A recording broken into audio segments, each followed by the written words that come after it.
So this is a paper with Martin, and so all the questions will be asked of Martin at the end.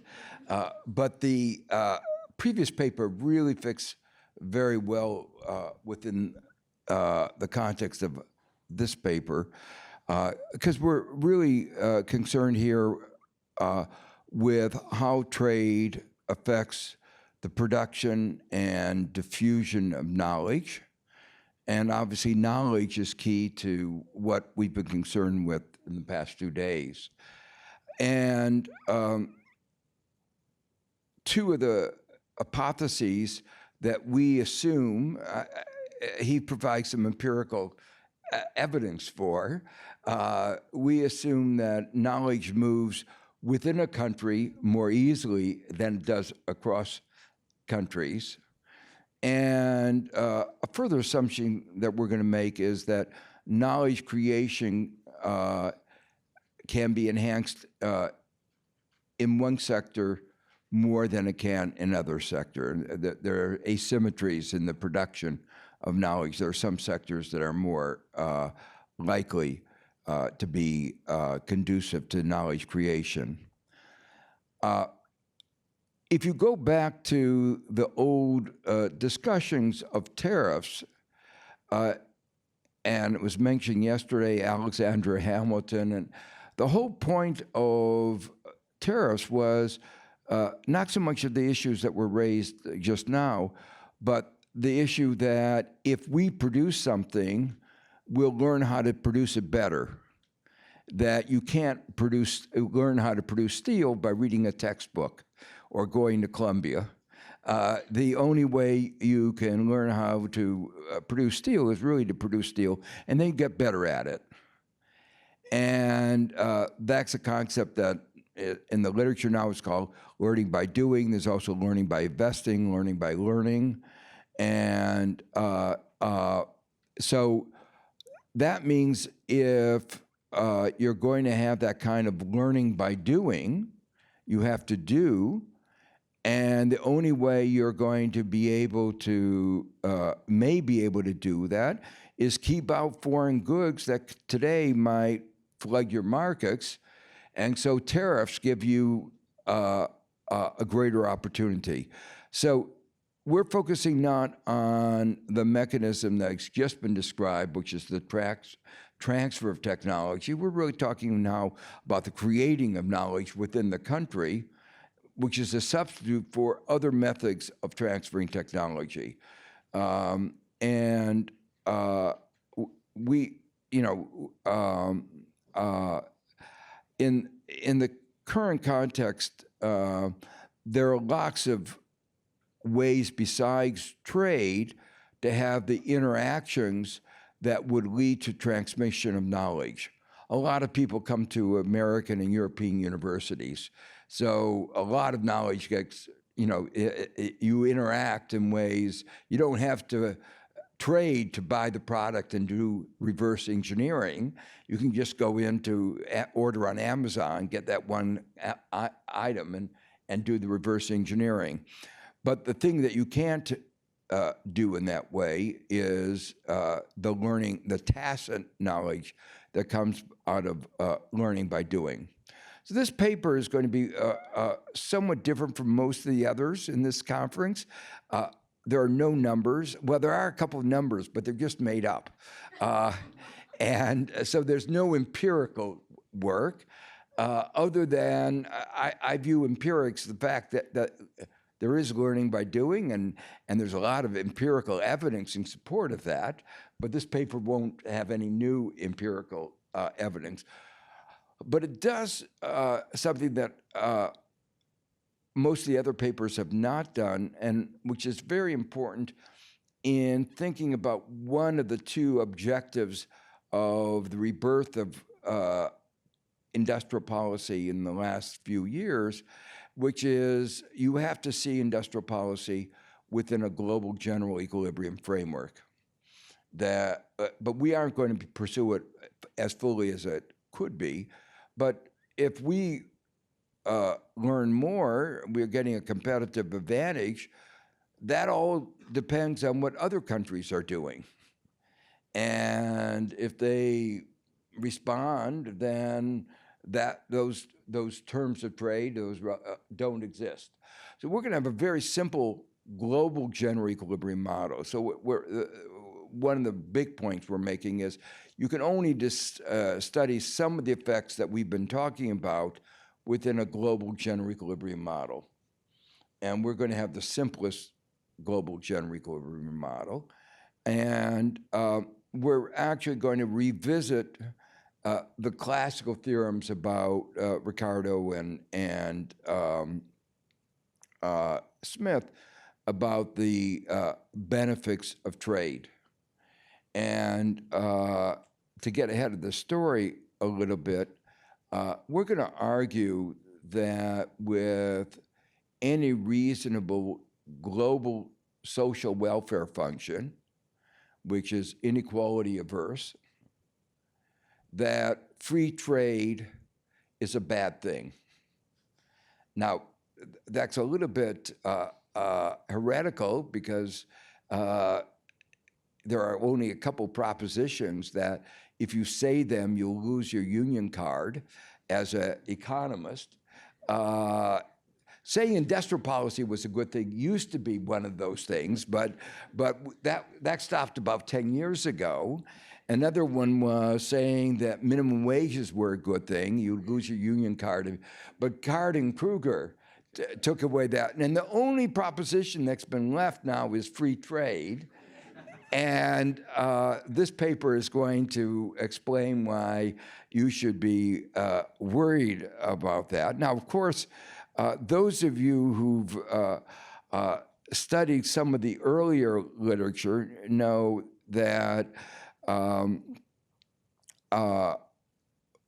going back to the work of Arrow and DeBrew and work I did with Bruce Greenwald and David Newberry, we showed that in a host of conditions, free trade was not a good thing. In fact, David Newberry and I showed that in the absence of good risk markets, free trade could make everybody in every country worse off. So that was an assumption that's been left out of a lot of the discussions. It's an important one because a lot of people, the risk effects of trade have been an important concern for many people, except for our trade negotiators. But the aspect that we're focusing on here is not risk markets, but the endogeneity of technology, which is the same one that we've just been talking about. And the Arrow-DeBrew model, which is the backstop of our minds in talking about what is a competitive equilibrium and why free trade is good, assume fixed technology. There's no endogenous learning. And obviously, you can say understandable for Smith and Ricardo because Smith was writing just at the beginning of the Industrial Revolution. Ricardo was just after it started. The example of Smith was of industry was a pin factory. And you got better by doing the same thing that had been done forever. It was just repetition. It wasn't learning. It wasn't learning in a systemic way. But everything we're talking about now is about endogenous technology learning. And so the question is, what is a better economic architecture for learning? And the basic insight comes in our model comes out to the idea that knowledge doesn't move easily across borders. In fact, firms work very hard to make it move in a more difficult way across borders. But knowledge does move within countries. And it moves within countries, as some of your data supported that. It moves, people move. They move from one job to another. People actually talk to each other in most places in the world. And when you talk to each other, you do convey ideas. And so ideas do move within a country. And since you talk more with people that are near you, there's going to be more diffusion of knowledge to those that are nearby. It seems almost obvious that that's the case. There's another mechanism that we talk about, and that is that we create institutions as we develop, and those institutions have spillovers. So if you succeed in developing an industrial sector, for that industrial sector, you'll wind up with an educational system and a financial system that serves that industrial sector. But a spillover of the creation of an industrial sector, of a financial sector, and an education system that works well with an industrial sector is that it may increase the productivity in the rural sector or in other sectors of the economy. So there are both direct diffusion and there are institutional benefits that go across markets, that go across sectors of the economy. So we're going to have a really very, very simple model that illustrates these ideas. It's a very stark model. There is learning by doing. Productivity increases the more you produce or more employment in a good, but it only occurs in one sector. It's a two-sector model. So manufacturing is a sector with learning, agriculture is a sector without learning. But there are large learning spillovers. So, and we assume perfect spillovers from the learning sector, from manufacturing to the rural sector, to the agricultural sector. But there's no spillovers across countries. So let me just show you the model a little bit, and then I'll go back to the mechanisms and results. So there are two countries, two commodities, and two periods. And as I say, output per worker in period one is just a function of the size of manufacturing within the period. But in period two, his productivity goes up in proportion to, as a function of, the input in period one. So the more you produce in period one, the greater the output. And we have just to make things really simple, utility function, which is perfectly symmetric in the two goods. And in autarky, you can see very easily that you're going to spend half your income in the two goods, and half the labor supply will go into the two goods, and everything expands in parallel. Okay. Now, once you think about this, let's perturb this perfect symmetry by a little bit of comparative advantage in one country and a spillover to the and a converse in the other country. You can show that you go through the calculations and they're a little bit different, but the two countries basically are going to grow in parallel. Okay, there be only slightly difference in the two, but the utility functions utility levels will be actually the same. What's really interesting now in these two stories of two islands, Alpha and Beta, that are almost identical with that slight delta, is now once we have free trade, if we have free trade and there was no difference in delta, the two islands are the same, with free trade, what is going to be the amount of trade? Obviously, zero. They're identical. But now with that little delta of difference, one country has a comparative advantage in manufacturing and one has the comparative advantage in agriculture. And we know what the general equilibrium is going to be. It's going to be that the country with the comparative advantage in manufacturing specializes in manufacturing and that in agriculture. But what does that mean? That means in the next period, one of the islands has its productivity increase and the other island is totally stagnant. Well,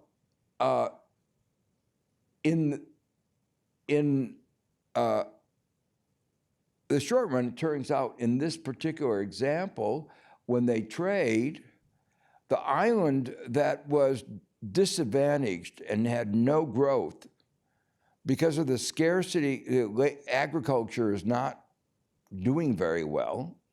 In the second period, the price of agricultural goods goes up relative to, and it turns out that that island benefits from the learning as much as the other one does, and there's total symmetry. Trade balance, that's right. There's total symmetry, and but we can still ask the question: what is true about global output? The second period is the world better off? The second period, and the difference is. Now, agriculture is stagnant, okay, because it's not getting any learning. But manufacturing has increased because all in that sector, all the labor is going into manufacturing. And so there's more learning.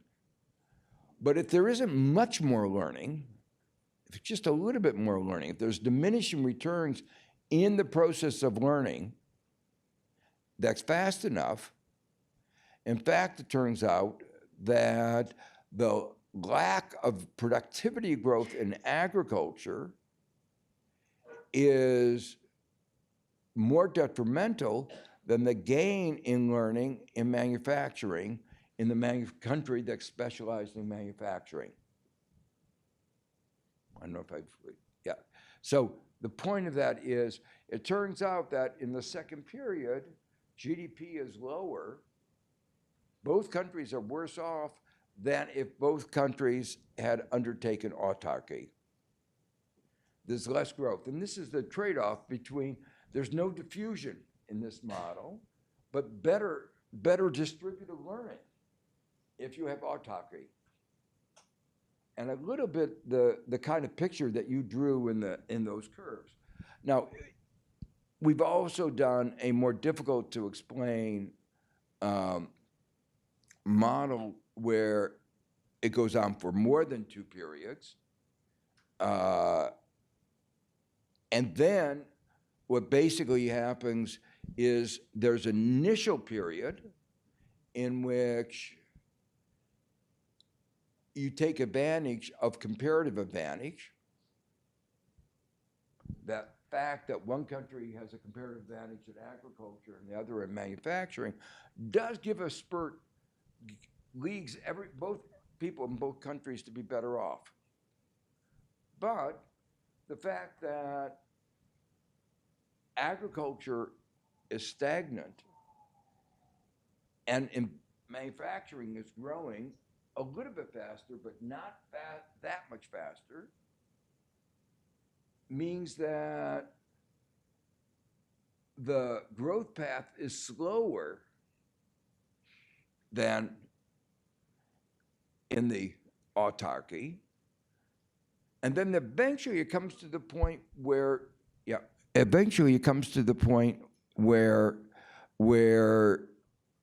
the price differential is such that the manufacturing economy starts producing both agriculture and manufacturing goods, after which the relative price stays fixed, and after which incomes, there's no terms of trade effect in the agriculture economy, and it remains stagnant forever, and the manufacturing economy continues to grow. So this is a story, the title of our paper sort of reflects, this is a story which over the long run, if discount rates are low enough so you don't value the gain you get in the short run, and you've put enough weight on the loss in the long run, one of the countries, the one that had the ever so slight comparative advantage in manufacturing, is better off by free trade. But the country that has the ever so little comparative disadvantage in manufacturing is unambiguously less well off from free trade. And global growth is lower, and global inequality is higher. And this model says free trade perpetuates neocolonial patterns of trade. That the patterns of trade, agrarian that began, are exacerbated over time. So it says that the WTO, the neoliberal ideology that ignored endogenous technical change, once you bring it in, it was an ideology, it was a set model that enabled the rich countries to maintain their their wealth relative to the poor. Now you have, I don't want to accuse anybody of bad motives, that they really understood this, or whether they really were so stupid that they didn't think that technology was endogenous. You can make your own decision, and this is more for political scientists or sociology. This is a interdisciplinary conference, so you can all use your own models to think about whether this, but I do want to go on to the last slide, which is a critical issue left out of the paper is the issue of power. There are distributional consequences from free trade within the disadvantaged country. And you might say, why did the disadvantaged country sign up for this agreement? And it could be that there are threats, power exerted against them, or it could be that there are groups within the disadvantaged countries that have benefited. And they were the ones that induced the country to sign up, a certain corporate interest benefit.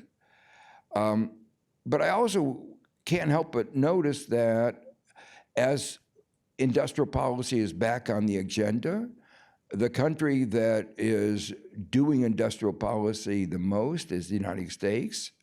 It wrote the rules against industrial policy, and now that it's convenient for it to ignore those rules, it's ignoring them at a level, at a level that, anyway, you probably shouldn't see what I wrote.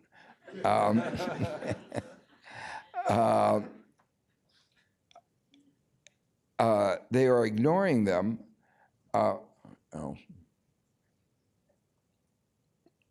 Anyway, the point is that we all, and the answer, they are ignoring them. Other countries, particularly emerging markets and developing countries, can't compete in the provision of money for industrial policies. And that is creating a fundamentally unlevel playing field that we haven't talked about from a global point of view. And particularly when we're talking about an issue like climate change, where you need global cooperation, having a global architecture which is fundamentally unfair to developing countries is not one which is likely to enhance cooperation in dealing with what is a global existential issue, climate change. And so what Martin and I have argued for in another paper is that there really needs to be transfers, not just of money. Money is not suffice. Transfers of money and knowledge, technology that would allow for a more level playing field and a faster global growth. And maybe I should just mention, because I just came back from Brazil, one of the, in their negotiations, G20, and this was in the context of the health negotiations, the health ministry, they've been advocating for creation of capacity in the developing countries for the production of vaccines, therapeutics, trying to learn the lesson of what happened in COVID-19 with a vaccine apartheid.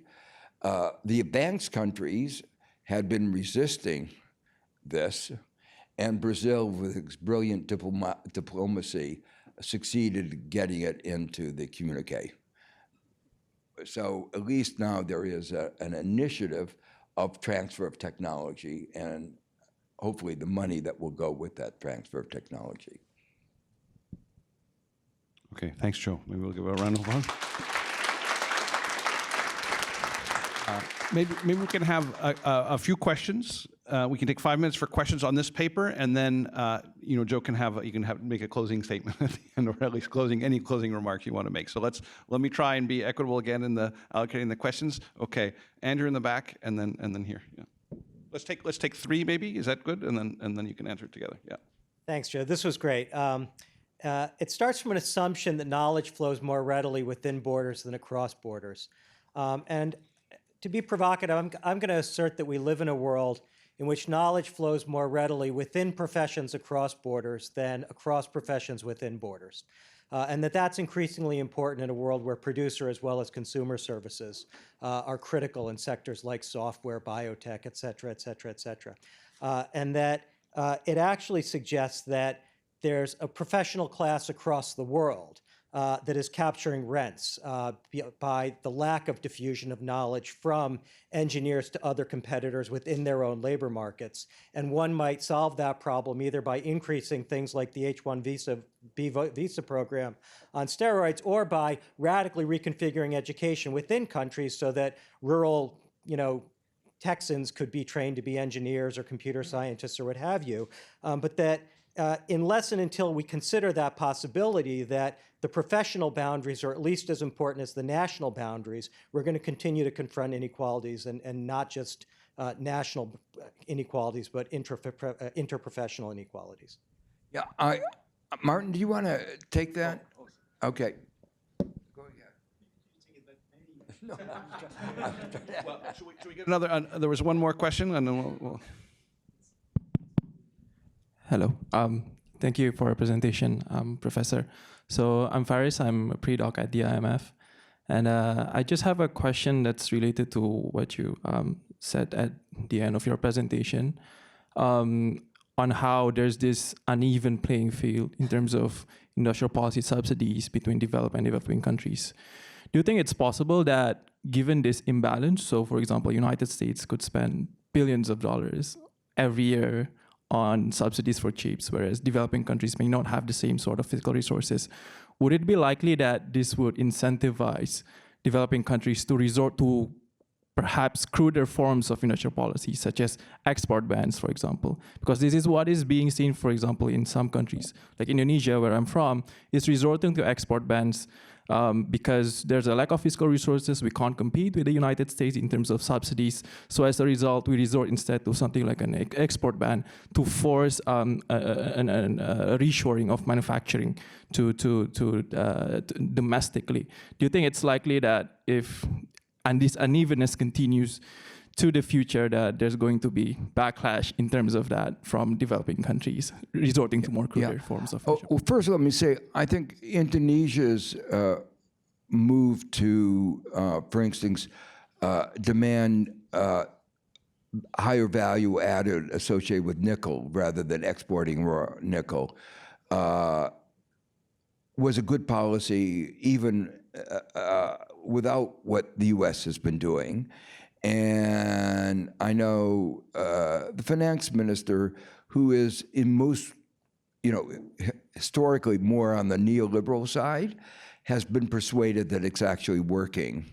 There are some problems with pollution and other issues, but in terms of development, it has had positive effects.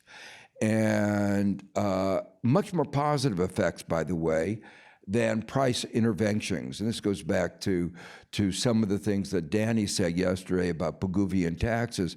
It turns out that for a whole variety of reasons, simple Pigouvian price interventions are not optimal, and that stronger measures often in these contexts for development are much more effective. But I think it provides even a further argument, and particularly a further argument for maybe some of the developing countries to get together because and use what leverage they have to basically say, unless you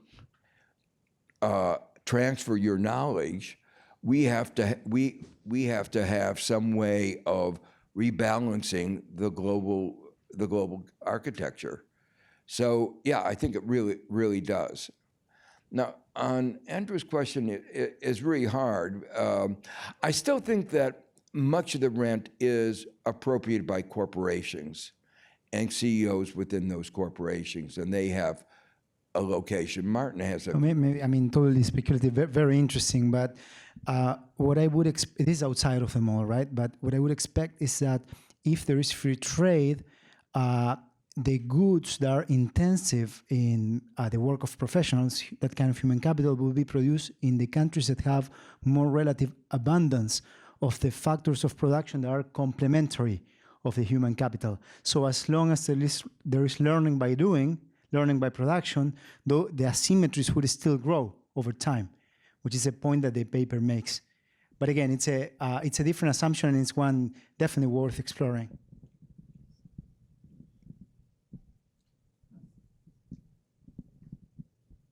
We have maybe 7 minutes before we were scheduled to adjourn, so should we take another couple of questions, and you could short, I don't know how many in terms of closing remarks you wanted to make. I'll give a few. Okay, so let's take two more, Hernando, and then in the back, and then that will be it. Well, thank you. I have a question regarding terms of trade. So this model has a similar flavor of that of Previch long ago, but in Previch, terms of trade go against the developing countries. Here, as productivity grows in developed countries, but not in developing countries, I suppose, I don't know, terms of trade will grow for the developing countries. So first question, is that true? And second, what are the effects of this behavior of terms of trade in terms of inequality? Question in the back, and then. Hi. So I very much agree with your critique of free trade, but I think in developing countries, there seems to be concerns of a bigger problem, which is intellectual property, and that actually goes with the WTO, like the TRIPS agreement. So I wonder if you see IP as a bigger problem, or how is that related to your critique of free trade? Thank you. Yeah. the model that we've formulated here is one where it's really focusing on tacit knowledge, learning by doing, and intellectual property. And let me say, I think both are important, as well as mechanisms of transfer of technology through joint ventures of FDI and through licensing fees. And I think this whole line of research of trying to focus more on how does technology diffuse across and within countries is really an important line of research. Anybody particularly focused on industrial policy for those trying to catch up, which means the United States trying to catch up in EV and batteries, but more historically for the developing countries. I think this whole focus on knowledge and the production and dissemination is really should be more center. And when I was at the World Bank, we started talking about that. The WDR, the first WDR that I was in charge of, was about knowledge for development, but that strand of thought somehow got lost subsequently. So I think that framing is important, and I do think within that intellectual property is an important piece. And I've written a lot about why the current rules don't make sense. They don't make sense particularly for health, and that's been the issue that we've recently been talking about. They also don't make sense in agriculture. There are lots of problems in agriculture where they've given rise to problems. After the development round was started, there was at WIPO an initiative, the World Intellectual Property Organization. Remember, the development round started in 2001, which was we wanted to have a round of development negotiations where the agreements were pro-development. There was an initiative at WIPO for an intellectual property regime that was pro-development. Even less came out of that than came out of the development round trade. But I think rethinking the rules of intellectual property that would be pro-development is important. But just to go back to reemphasize, there are many more mechanisms. We've emphasized intellectual property too much, I think, because it's the easiest thing to get our hands on. We can understand it.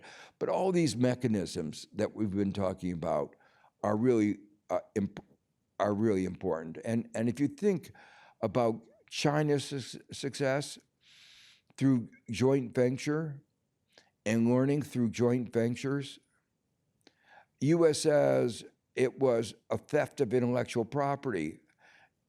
You could also say they structured the investment strategy of FDI to be one in which they would learn. That was what it was about. And most of what they learned was not covered by intellectual property and was not a violation of the rules. And if it was, the U.S. should have gone to the WTO and made an allegation, but they never did on most of these issues. So that's why I say IPR is not really the most important. It's a lot of these other things that are more important. And the first question in terms of trade for the developing countries. So in the model, as Joe explained, what happens is that at the beginning, at T=0, there is an improvement in the terms of trade for what you would call the developing countries. So here there is initially no developed or developing country in terms of a productive capacity. They produce exactly the same in the first period, but there is one country that has a slight comparative advantage in what creates knowledge, the manufacturing sector. So I'm going to call that one the advanced economy, right? So it's true that initially the developing country benefits from a term of trade effect. But the point is that while agriculture remains stagnant, the production of agriculture remains stagnant, the production of manufacturers increases and continues increasing over time. And at some point, the terms of trade are so high for the developing nation that the advanced economy finds it convenient to produce agricultural goods. And that's when you see the stagnation in terms of trade. But not only that happens, but also the advanced economy is better at producing the agricultural good because it learned more. There is a within country spillover from the manufacturing sector to the agricultural sector. So while the developing nation initially benefited from the improvement in terms of trade, it ends up being a bad idea, abandoning the possibility of learning. That's when you see the divergence over time. Yeah. I think we could make a variant of our model that's consistent with the Prebisch hypotheses and viewing this learning process on top of some underlying dynamics that are going against the terms of trade of developing of agriculture producers.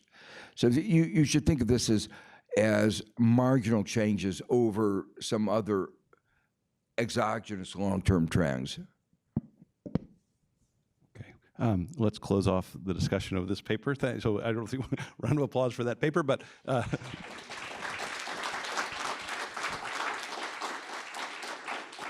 Joe, if you want to make any closing remarks about the conference itself. Okay, let me just a few. We began with the discussion that in some ways industrial policy had never left, but the intellectual discourse had left, and the intellectual discourse is back. And I think the richness of the discussion over the last 2 days has shown that there is, just so much to be said about it, all the way from the governance, the administrative law, the issues that we've just been discussing of how knowledge flows between and across within countries, to how best to stimulate the development of new ideas.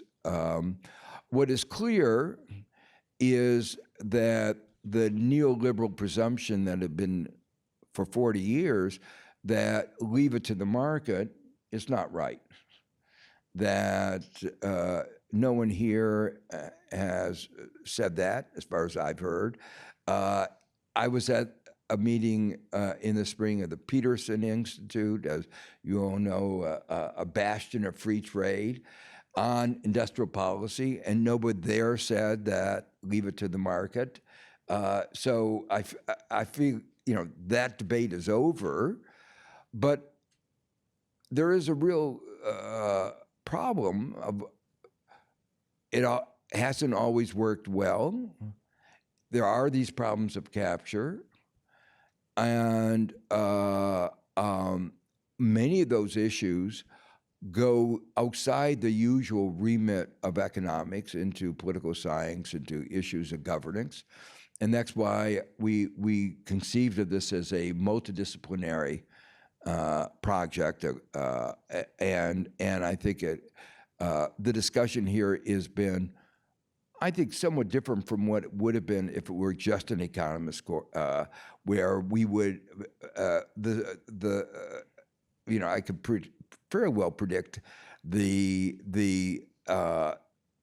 an economist conference would all be about how to design incentive structures to maximize the bang for the buck.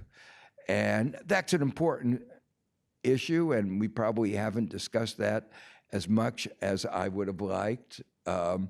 But we know where that's a well-defined terrain. And I think the more difficult terrain of how we, embed industrial policy in a national and international system in ways that will actually increase living standards in an equitable way. And seems to me a really important topic. And I think we've gotten some ideas. And for me, the fact that there are so many young people doing such amazing work. Some of so hard. I mean, the amount of data that some of you have gathered has just been mind-blowing. The studies have been, in many ways, mind-blowing, but they clearly are showing that, giving us new insights into the process of industrial policy, and I think are fundamentally changing the way we think about how our entire economic system works. Joe, that was a great summary.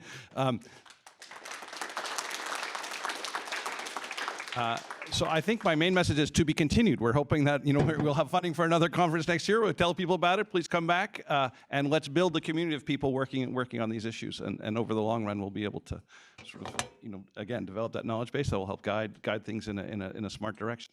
And it's been a real pleasure interacting with you all. And I hope you had fun. Oh, and Martin. No, if I may, just one last comment.